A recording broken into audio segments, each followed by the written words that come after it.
queremos apresentar o nosso pregador desta noite. Há quase uma década, eu acho, você chegou aqui em Curitiba.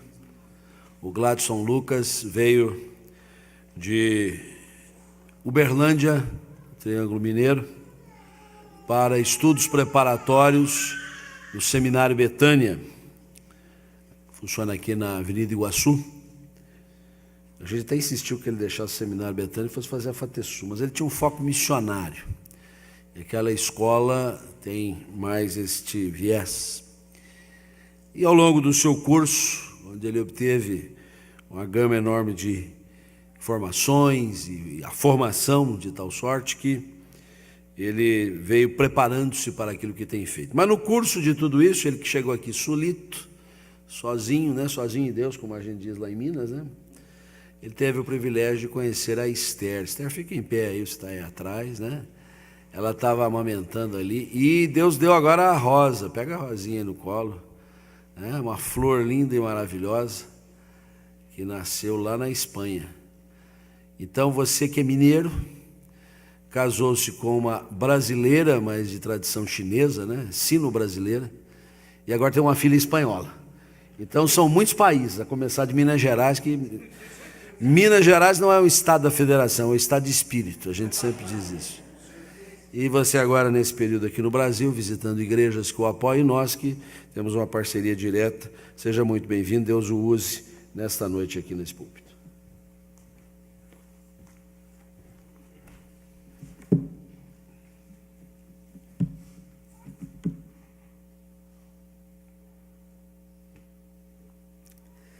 Graça e a paz, boa noite. Boa noite.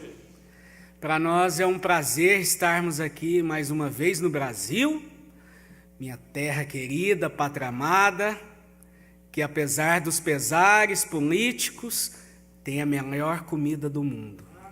Não bate, gente. Não tem paella que pegue o arroz e feijão. Não existe. O pinhão, está na época de pinhão. Bom, nós somos missionários na Espanha, chegamos em Curitiba faz hoje 9 dias, como o reverendo Juarez me apresentou, eu sou casado com a Esther, temos a filhinha Rosa, se chama Rosa Hope, diferente, né? Tinha que ser mineiro, né? Para fazer uns nomes assim diferentes. Bom, Rosa, né, que vem, eu quero explicar aqui porque Rosa Hope, o que é isso, né? A Rosa vem de Rose, a gente queria colocar esse nome em inglês, mas na Espanha, gente, se fala espanhol, não se fala inglês ou outra língua, outro idioma.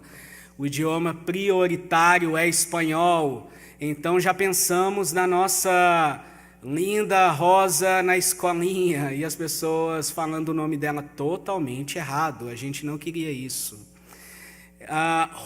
Rose, por quê? Porque também significa ressurgir em inglês, significa ressurreição, hope, esperança, aquela que traz a esperança, aquela que surge para trazer esperança.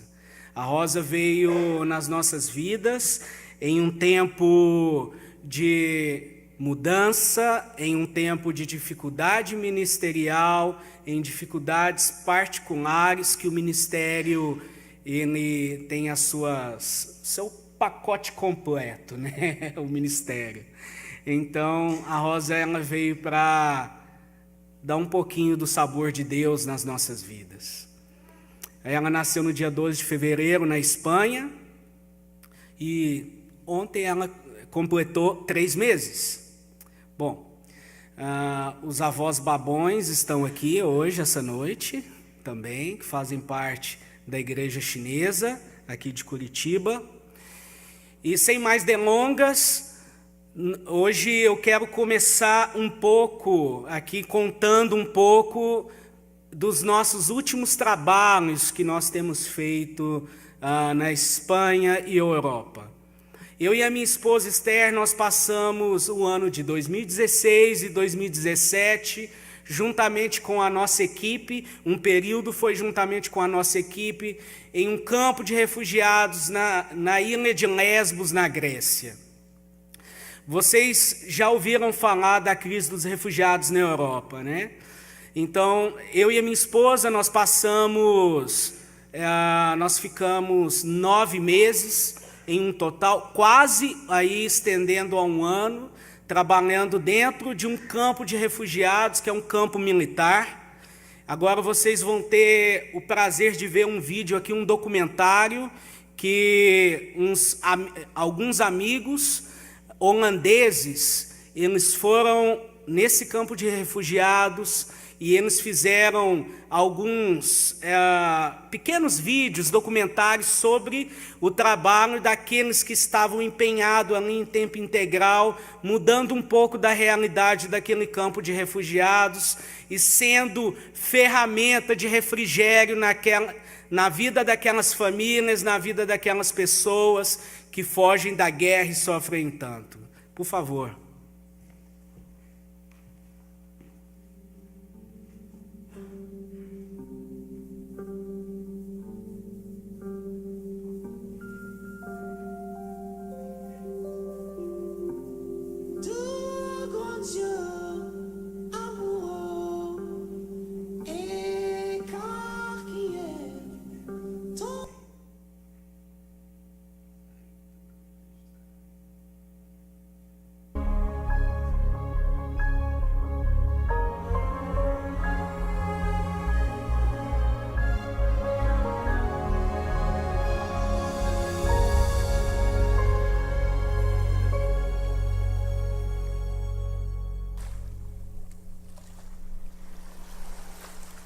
Meu nome é Gladstone, eu sou brasileiro, eu faço parte da Jocum em Cáceres, na Espanha, e hoje eu sirvo dentro do campo de refugiados pela Eurorelief.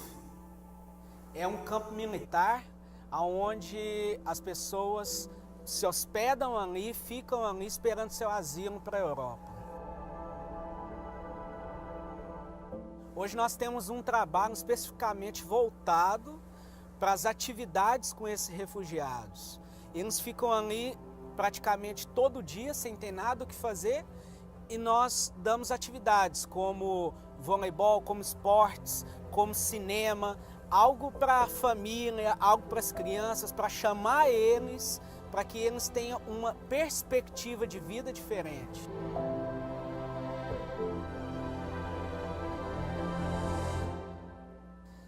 Teve um dia que teve um protesto de alguns refugiados e nessa hora nós estávamos tendo um momento de cinema ali com as famílias e tudo isso, e o meu carro estava fora do campo de refugiados.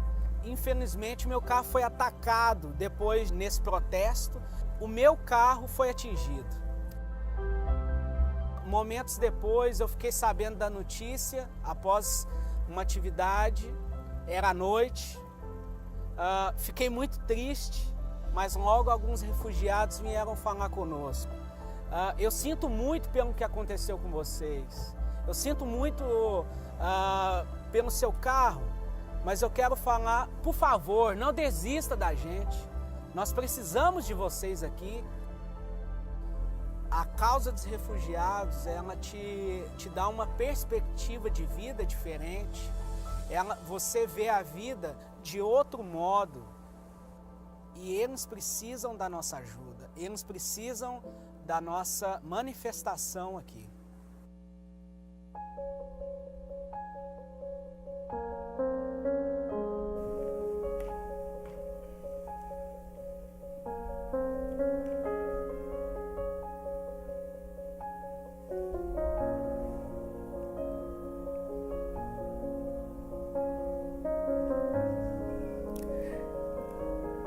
Bom, pessoal, esse é um documentário que hoje, pela graça de Deus, ele está em várias línguas, vários idiomas.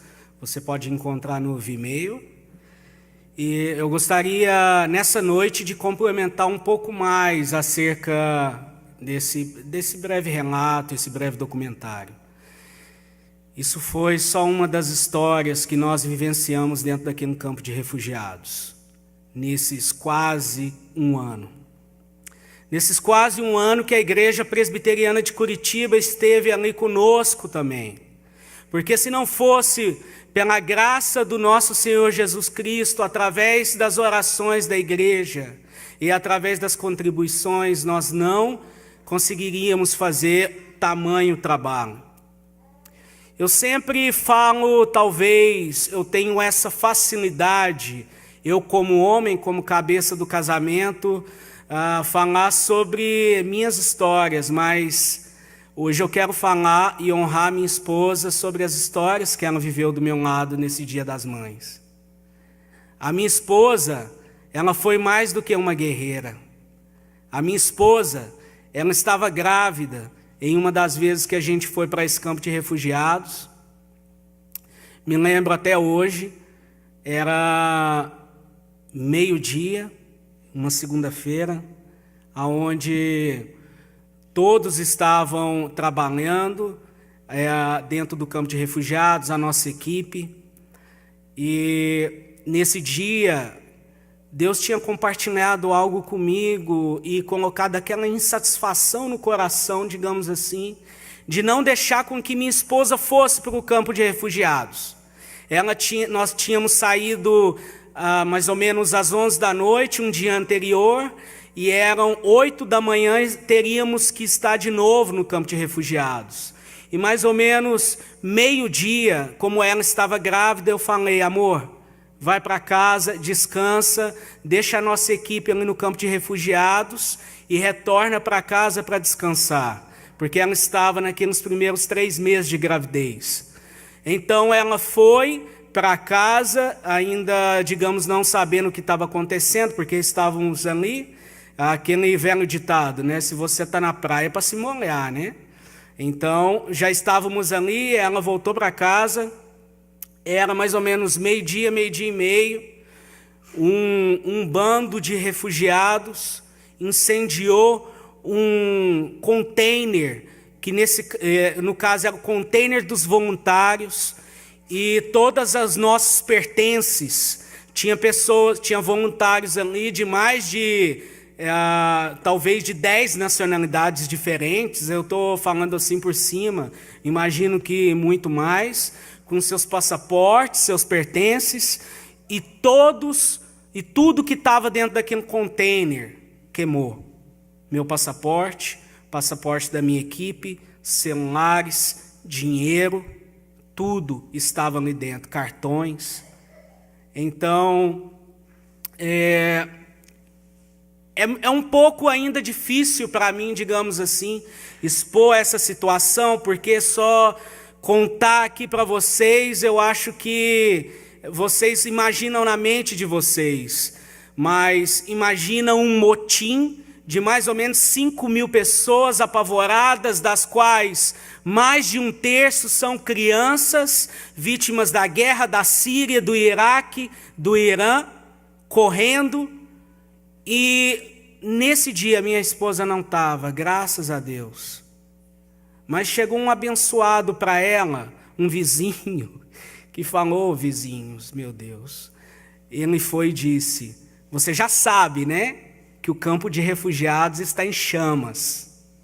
E a minha esposa grávida, ela pegou o carro, foi para o campo de refugiados, em direção ao campo, e nesse momento nós estávamos fora.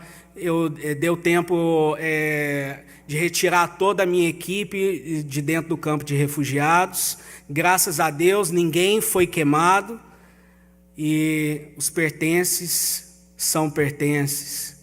Hoje nós estamos aqui, graças a Deus, estamos bem, passamos momentos psicológicos muito difíceis. Essa é a primeira vez que eu estou falando isso em uma igreja, porque eu estava, digamos assim, dando um stop, segundo recomendações médicas e profissionais, mas hoje eu estou aqui para relatar para vocês que Deus é o socorro bem presente na tribulação, porque nós provamos isso, e hoje a Rosa está nos braços da minha esposa, graças a Deus. Amém? Amém. Mas nem tudo, gente, foram coisas más. Houve também várias coisas boas, como pessoas chegarem para você, chegou para mim um sírio, por exemplo, e ele disse: Gladstone, eu não sei o que está acontecendo comigo. Era 8 horas da manhã um dia, e ele disse, eu tenho tido sonhos com uma pessoa, já faz 3 dias. Ele aparece para mim no sonho, todo de branco, e ele é de Alepo, e ele disse: Gladstone, eu não sei o que é, eu só sei que ele me fala, eu sou o caminho e a verdade e a vida. Isso aconteceu comigo, gente, isso não é um conto de fadas. E eu disse, depois de gaguejar, claro, né? Ninguém pensa que isso vai acontecer com você, e falar para ele: é Jesus, is Jesus in your life, é Jesus na sua vida. E ele: será? E eu disse: sim, é Jesus na sua vida. É Jesus que quer te transformar. Hoje, o nome dele é Adnan. Hoje, ele é um cristão, ex-muçulmano, mora na Alemanha e está casando com uma missionária. Jesus, ele transforma. Jesus, ele é o caminho, ele é a verdade e ele é a vida. Essa não é só a minha história, essa também é a história da Igreja Presbiteriana de Curitiba, que envia missionário para as nações. Essa é a nossa história. Hoje o Adnan, ele foi alcançado, e ele foi alcançado também através das suas orações. Nós somos um corpo. Não foi o Gladstone, não foi a Esther.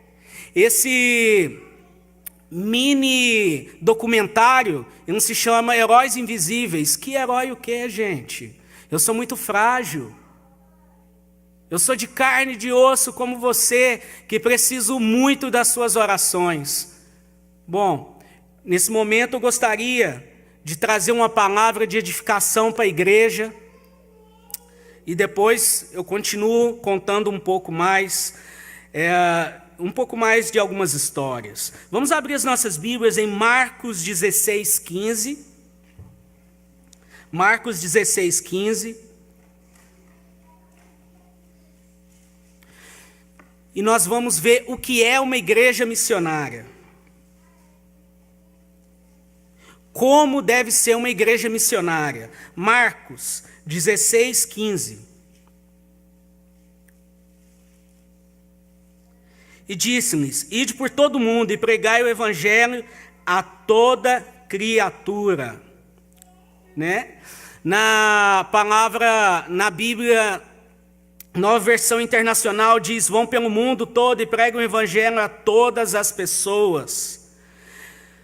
Gente, a igreja verdadeira missionária é aquela igreja que abraça, uma igreja que ela é inclusiva e não exclusiva. Esse vídeo que o Amor que Comove mostrou, isso é cristianismo, isso é abraçar. Quantas e quantas pessoas não tem aqui na Comendador Araújo, precisando de um abraço, precisando de uma palavra de ânimo e não somente de uma esmola. Depois dessa experiência tão profunda que nós tivemos com os refugiados, eu te digo uma coisa: a ação social não transforma o mundo. Porque se fosse assim, a África hoje era um dos continentes mais prósperos do mundo, porque é o continente que recebe mais ajuda exterior de todo o mundo. E como está o continente africano? Como estão os meus irmãos nesse momento que trabalham no continente africano, com as suas famílias, tendo malária, tendo outras doenças irreversíveis, segundo a medicina? Por quê? Porque a justiça do reino é a justiça não somente social, ela é completa, ela abraça.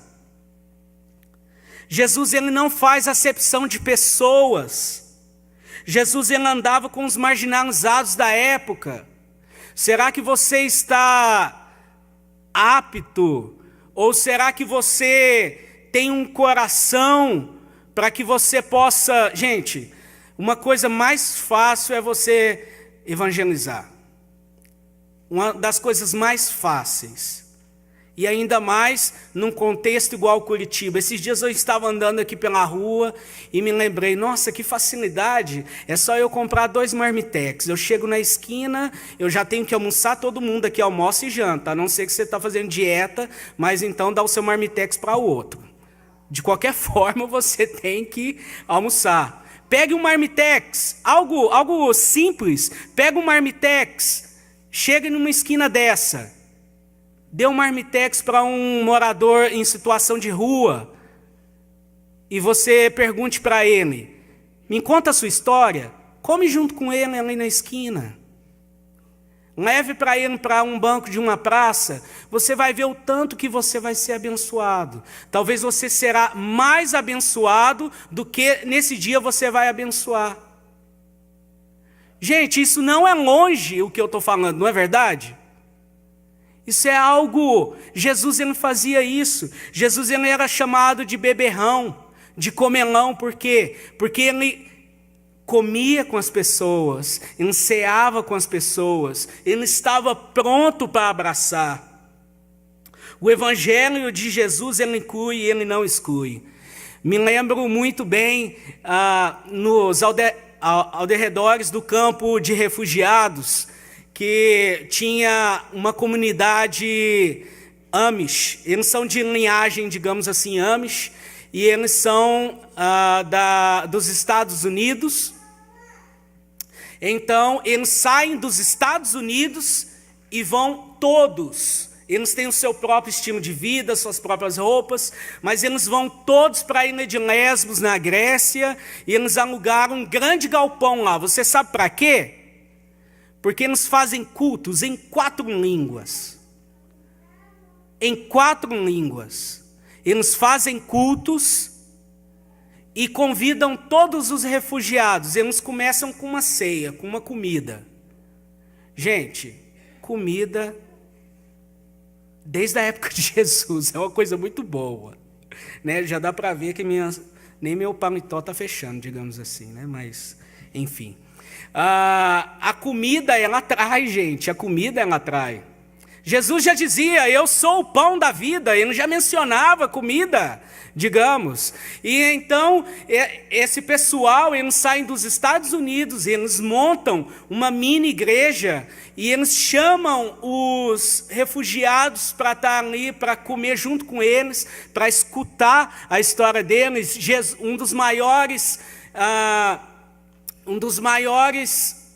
Uma das maiores personalidades de Jesus era escutar as pessoas e não somente falar. Jesus mais escutava do que ele falava.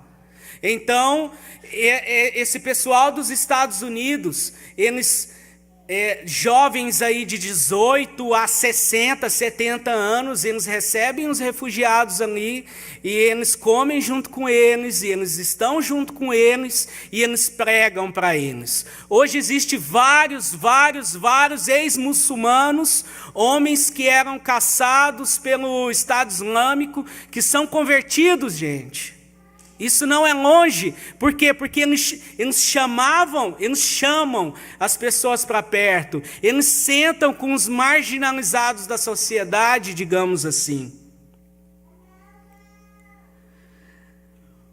O que a igreja precisa fazer para ser considerada missionária? Ela deve acolher. Será que você está... não somente apto, como eu digo, mas será que você quer acolher aquela pessoa? Você só quer falar de Jesus para ela ou você quer ser o amigo dela? Isso me provou muito com missões na Europa, porque na Espanha, para que uma pessoa aceite Jesus, um espanhol, nós temos aqui essa noite o privilégio de ter um espanhol. Kiko, levanta a mão. Kiko, ele é um espanhol de Barcelona, ele é casado com a Sônia, eles eram missionários em tempo integral lá na Espanha, passaram 2 anos e meio com a gente, E o Kiko, ele sabe como que é. Um espanhol, ele não te ouve se ele não vê Jesus na sua vida. E para a pessoa ver Jesus na sua vida, em um país onde não se compra ninguém com uma cesta básica, gente, isso leva tempo, ao menos 5 anos. Hoje, depois de 5 anos, eu e a minha esposa, nós estamos partindo para outra região da Espanha, para implantar uma nova base missionária na cidade de Salamanca. Você pode projetar para a gente, por favor? Aonde nós queremos incluir as pessoas também nas nossas vidas. E hoje eu falo, nós moramos nessa cidade de Cáceres e nós vamos estar implantando, nós e nossa equipe, uma base missionária na cidade de Salamanca. Salamanca é uma cidade onde tem mais ou menos 200 mil pessoas e a segunda maior universidade da Europa, com mais ou menos 40 a 60 mil universitários. A cada 3 pessoas na cidade, uma é jovem universitário de 18 a 25 anos. E nós queremos incluir as pessoas ali. E hoje em Cáceres, eu digo uma coisa, gente, é o melhor tempo nosso ali. Por quê? Porque hoje eu já conheço o mecânico, hoje eu já conheço a pessoa da farmácia. Hoje nós batizamos o reverendo Fernando Dantas, recentemente batizou a nossa filha na nossa base missionária, teve o batismo dela, e quem eu chamei para o batismo, gente? A pessoa da loja, que eu vou sempre, o meu mecânico, e são todos espanhóis que eu chamei. Por quê? Porque eles veem Jesus na minha vida, eles veem Jesus na vida da minha esposa. E agora sim, fica fácil. Nós não queremos somente, digamos, que eles aceitam Jesus, mas nós queremos a amizade deles, nós queremos comer com eles. Faça isso você também. Isso faz parte do discipulado, que é a missão da igreja. Na Europa a gente fala que a gente discipula primeiro a pessoa para depois evangelizar ela. Primeiro nós ficamos amigos. Primeiro nós queremos saber como que a pessoa vai. Depois nós evangelizamos ela. Porque esse nós entendemos que também é a prática do evangelismo que Jesus fazia. Você pode ser um agente de transformação na sociedade. Vamos abrir as nossas Bíblias em Mateus 28, dos versículos 18 ao 20.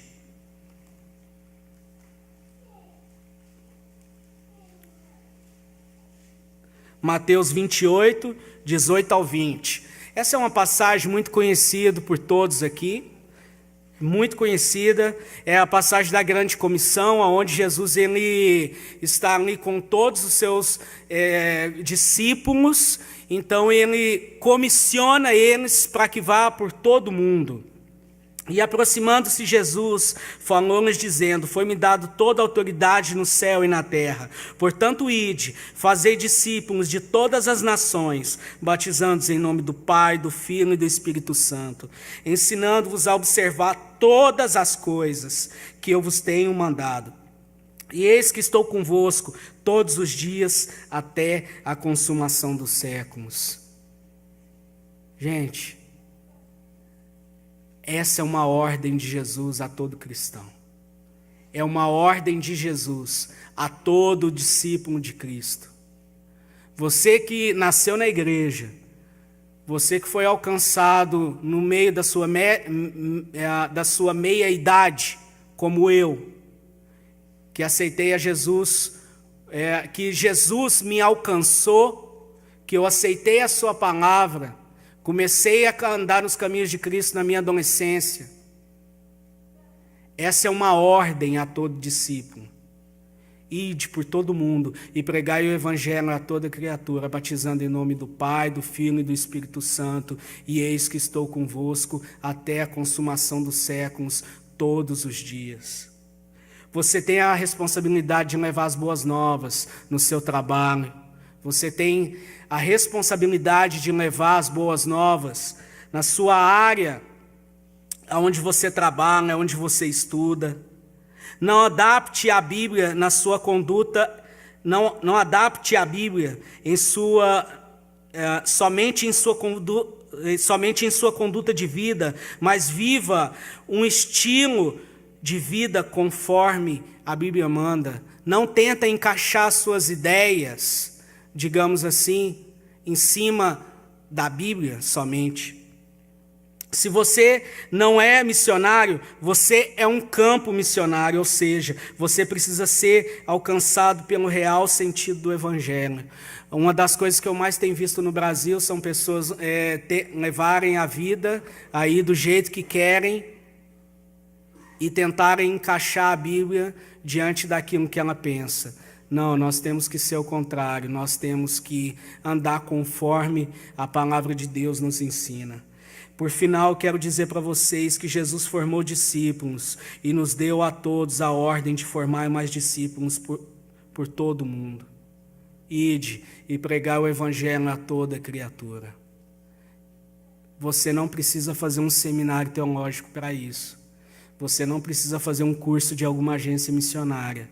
Você não precisa sair muito longe para você aprender. Somente leia a Bíblia. Os pastores dessa igreja, eles não estão aqui somente para pregar para você. Eles estão aqui para fazerem o seu trabalho, como tem feito muito bem ao longo do tempo. Mas não só isso. O trabalho missionário, ele é cooperativo. Se todos nós cooperamos na obra missionária, ela avança muito mais rápido. Muito obrigado, que Deus vos abençoe imensamente.